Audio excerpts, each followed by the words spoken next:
আমাৰ আজি shooting last shooting মায়াবিনীৰ এয়া আমাৰ অৰুণাভ দা আদিশ দা দুআষাৰ কৈ দিয়ক আমাৰ চিৰিয়েলৰ বিষয়ে। কি ক'ম, আজি লাষ্ট ডে আমাৰ শ্বুটিঙৰ। আচলতে আবেগিক হৈ আছে, অকণমান বেয়াও লাগিছে আমাৰ মানে আজি এবছৰ ধৰি শ্বুটিং কৰি আছোঁ। আজিতে বেয়া লাগি আছে, সকলোকে এৰিব লাগিব আৰু কেতিয়া পাওঁ নেক্সট কেতিয়াবা নিশ্চয় পাম আমি অতি সোনকালে। আৰু নতুন প্ৰজেক্ট আহি আছে আমাৰ।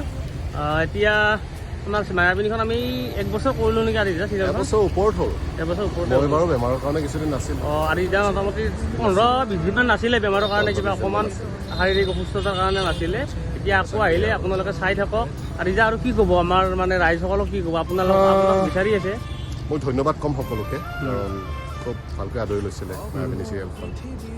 খুব মৰম পাইছোঁ ৰাইজৰ পৰা, আৰু আমাৰ মৰম পাইছোঁ। এক্সপেক্ট যিমান কৰিছিলোঁ তাতকৈ বেছি মৰম পাইছোঁ। সেইটো বহুত ধন্যবাদ।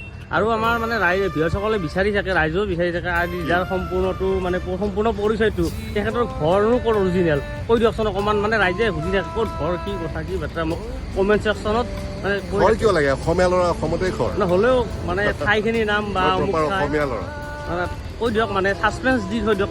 বাকীখিনি ইণ্টাৰভিউত কৈ দিব আপুনি। মোৰ বাক্সা ডিষ্ট্ৰিক্ট, মুছলপুৰ পৰে। এতিয়া আমাৰ আৰু কাষৰ একজন মানে আহি গ'ল, এইজনী। কি ক'বা আমাৰ মানে মায়াবিনীৰ লাষ্ট শ্বুটিং, মানে লাষ্ট শ্বট দিলাই মাত্ৰ। মানে কাইলৈ আমাৰ খানা হ'ব, কেম্প ফেয়াৰ হ'ব কালি। কি ক'বা মানে কেনেকুৱা লাগি আছে আমাৰ মায়াবিনী চিৰিয়েলৰ? মানে শেষ হ'ল এতিয়া, 1 বছৰ ধৰি চিৰিয়েল কৰি আছিলে আমাৰ মেডামে।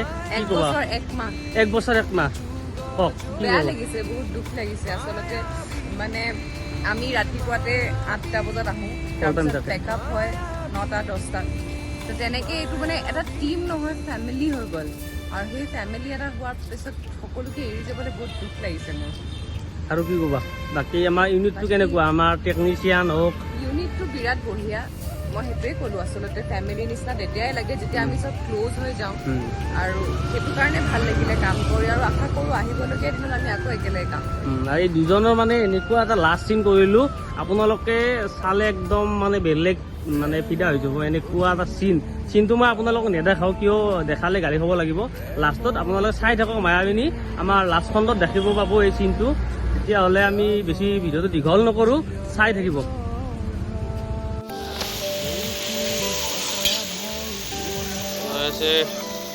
দাদা বহি আছে ইয়াত।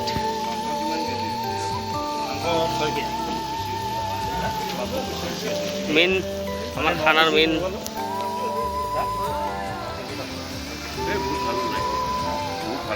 দাদা আইটেমটো কি আইটেমত বনাইছে? আইটেমটো কি আইটেমত বনাইছে আজি মাংসটো? নাই মানে আপোনাৰ এই অলপ আজি এসপ্তাহমান আগতে বনাইছিলে এটা বেলেগ চিষ্টেমত, আজি কেনেকুৱা চিষ্টেমত বনাইছে? আজি মিক্সিত একো বস্তু দিয়া নাই, আজি চিম্পুল পুৰা একদম মায়াবিনী একদম হিট হৈ আছে একদম। দাদা একদম পুৰা দবাই আছে দাদা একদম। দাদা কি ক'ব মায়াবিনীৰ বিষয়ে অকণমান কৈ দিয়ক। মানে কি ক'ম আৰু, আমিনো কি ক'ম, ৰাইজে ভাল পালে হয় আৰু ৰাইজে ভাল পাই আছে বুলি শুনিছোঁ। সেয়াই আৰু এতিয়া খুব এটা ভাল পোৱা নাই চাগে, সেইকাৰণে ৰান্ধনি বনাই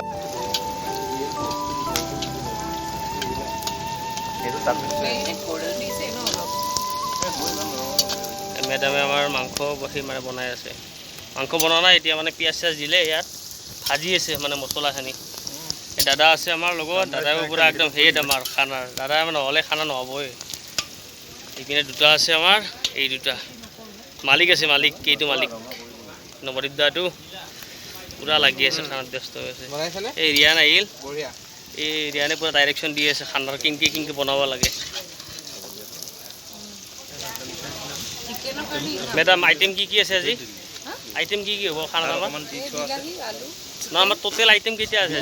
চিকেন ন বঢ়িয়া, আজি খানা বঢ়িয়া হ'ব। ভাত, দালি, চালাড, চিকেন, দালি নহয় ডাল, দহি বঢ়িয়া। মই ব্লগটো আৰম্ভ কৰিছোঁ ৰ'ব।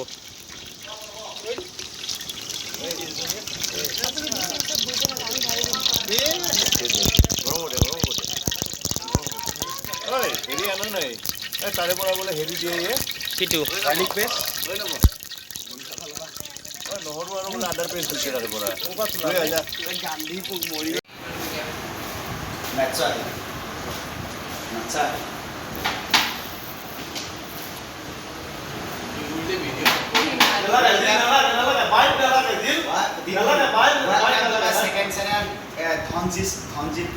ধনজিৎ ব্লগছ নহয় ডিবি মিক্সাৰ আজি আমাৰ এই খাৰগুলিৰ লাষ্ট চিডুল গতিকে ইয়াত এটা ডাঙৰ বৰভোজৰ আয়োজন হৈছিলে ইয়াত চবেই আমি মটন খাই আছোঁ ধুনীয়াকৈ চালিয়াকৈ প্ৰদীপদাই বনালে সুন্দৰকৈ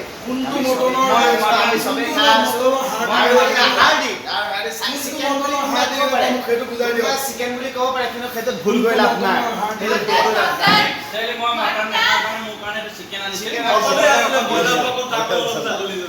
মটনটো ব্ৰইলাৰ ফৰ্মত ডাঙৰ হ'ল ব্ৰইলাৰ কথা ক'ব পৰা হেঁতেন পেটৰ পৰা চিঞৰিলেহেঁতেন এতিয়া এয়া প্ৰদীপ এয়া আমাৰ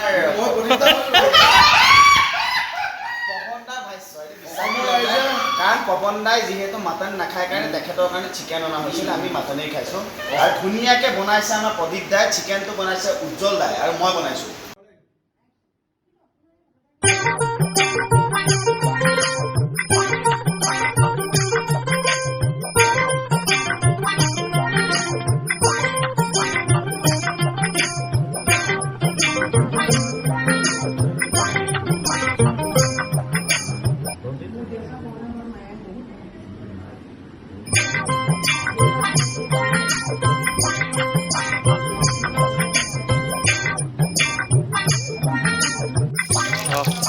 মই ব্লগটো আৰম্ভ কৰিছোঁ ৰ'ব